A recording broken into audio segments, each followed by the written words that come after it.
Hello! എനിക്കിന്ന് പ്രസൻറ്റേഷനുള്ള ദിവസമാണ്. പ്രസൻറ്റേഷനുള്ള ദിവസങ്ങളിൽ കുറച്ച് സ്റ്റാൻഡേർഡ് ആയിട്ട് പോകണമെന്നാണല്ലോ. അതുകൊണ്ട് ഞാൻ ഈ കോട്ട് സ്യൂട്ടൊക്കെ ആയിട്ട് നിൽക്കുന്നത്. ഞാൻ കുറച്ച് താമസിച്ചെങ്കിലും ഓടി കൃത്യസമയത്തിന് തന്നെ ക്ലാസ്സിലെത്തി. രാവിലെ ആയിരുന്നു എൻ്റെ പ്രസൻറ്റേഷൻ. രാവിലെ തന്നെ കഴിഞ്ഞുകൊണ്ട് പിന്നെ ഒരു ആശ്വാസമായിരുന്നു. പ്രസൻറ്റേഷനൊക്കെ കഴിയുന്നത് നമുക്കിവിടെ ഫ്രീ ആയിട്ട് സ്നാക്സ് ഒക്കെ കിട്ടും കേട്ടോ. ഇവിടെ പിസ്സയാണ് കിട്ടിയത്. Vegetarian pizza, non veg pizza, അങ്ങനെ പല വെറൈറ്റീസ് ഓഫ് പിസ്സ ഉണ്ടായിരുന്നു. നമുക്ക് എത്ര വേണമെങ്കിലും എടുക്കാം. 3ഓ 4ഓ പീസൊക്കെ കഴിക്കാം. വിശപ്പ് പോലെ എത്ര വേണമെങ്കിലും എടുക്കാം. അങ്ങനെ ഞാനും പിസ്സയൊക്കെ കഴിച്ചു. പിന്നെ ഡ്രിങ്ക്സ് ഉണ്ടായിരുന്നു. കാർബണേറ്റഡ് ഡ്രിങ്ക്സ് ആണ്. ഞാൻ അതിൻ്റെ ഒരു ഫാൻ അല്ലാത്തതുകൊണ്ട് ഞാൻ നോർമൽ വെള്ളമാണ് കുടിച്ചേ. അതൊരു 5:30 ആയപ്പോഴേക്കും പ്രസൻറ്റേഷനൊക്കെ കഴിഞ്ഞ് ഞങ്ങളങ്ങനെ ഇറങ്ങി. എൻ്റെ ഫ്രണ്ട് അവിടുന്ന് എംപ്റ്റി ക്യാനൊക്കെ കളക്ട് ചെയ്തിട്ടുണ്ടായിരുന്നേ.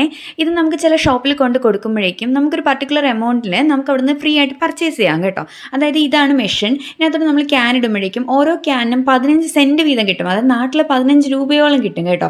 അപ്പോൾ കുറച്ച് ക്യാൻ ഉണ്ടായിരുന്നത് കൊണ്ട് തന്നെ 3.30 യൂറോസിന് നമുക്ക് അവിടുന്ന് ഫ്രീ ആയിട്ട് പർച്ചേസ് ചെയ്യാൻ പറ്റി. ആ എമൗണ്ടിൽ നമുക്ക് അവിടുന്ന് എന്ത് വേണമെങ്കിലും വാങ്ങാം കേട്ടോ. അപ്പോൾ എൻ്റെ ഫ്രണ്ട് കുറച്ച് സാധനങ്ങൾ വാങ്ങിച്ചിട്ടുണ്ടായിരുന്നു.